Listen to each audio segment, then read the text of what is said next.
2017 on a high. We had a very good currency year for 2017. Depreciation full year was just about 5%. We started 2018 on a high, where currency seemed quite stable. The first part of the year, we saw a lot of foreign investors coming into Ghana. When I say coming into Ghana, when they're coming to buy our local bonds, they will bring in either dollars or foreign currency, convert it and buy the local bonds. And through that, we do receive a lot of flow into the country. So we saw a lot of that, which drove the currency down in the first quarter of 2018. So the key things that happened there was an announcement by MTN at their IPO of the possible amount of USD they could need post the IPO. Just the news of that, not even happening yet, but the market being aware that there was a potential demand of $750 million already caused nerves. So then we saw the currency start to rise up. Same time, we saw the Bank of Ghana cut policy rate. And immediately for the foreign investor front, it wasn't what they were expecting and also affected our currency. So two things happened at that same time. Right after that came the emerging market sell-off. So things happening in Brazil and Argentina, which had nothing to do with us directly, but we've been in the same band as frontier markets with them.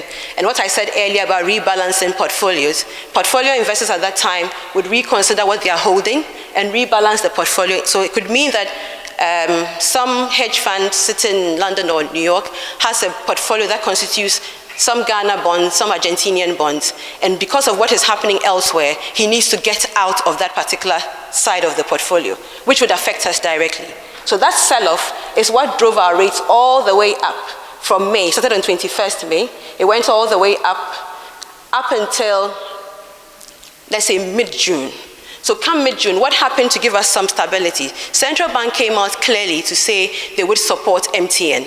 It calmed some nerves around what that $750 million could do on the markets, because it was clearly stated that they would be supporting that potential pickup if it did happen.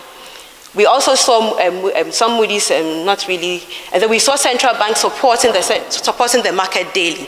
So in our market, the key stakeholders that support our market, that bring us flows, our mining entities are the big players there. Central bank supports because all the cocoa flow goes to central bank, and they do support the market with that from time to time.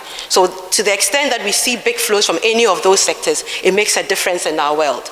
So we ended the year post Moody's and post our reserves rising a little bit towards the end of the year, or we picking up that our gas output was going to push up our reserves. So all the news that seeped through towards the end of the year kept us at that level to end 2018. So 2019 started quite slow, but we were very much aware of the fact that our IMF program was ending, and so were the foreign investors who were concerned about what that would mean if the IMF program ended and what kind of discipline we would have around our fiscal. So there was a bit of sitting on the fence and waiting to see. So we didn't see fresh flows coming from foreign investors at the beginning of this year. Then we saw a BOG drop in policy rate.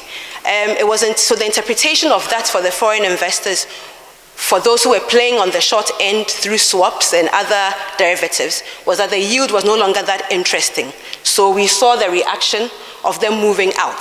Them moving out means either they are taking their coupon payments out, or they're actually selling off their bonds and getting out. So we saw a bit of that in the beginning of the year. Somewhere in February, Central Bank introduced Forex market guidelines, which were perceived by the for investors to the extent that there could be liquidity crunches in Ghana, because the way they could go in and out, some of the changes, like the tenor with which they could do their swaps had changed.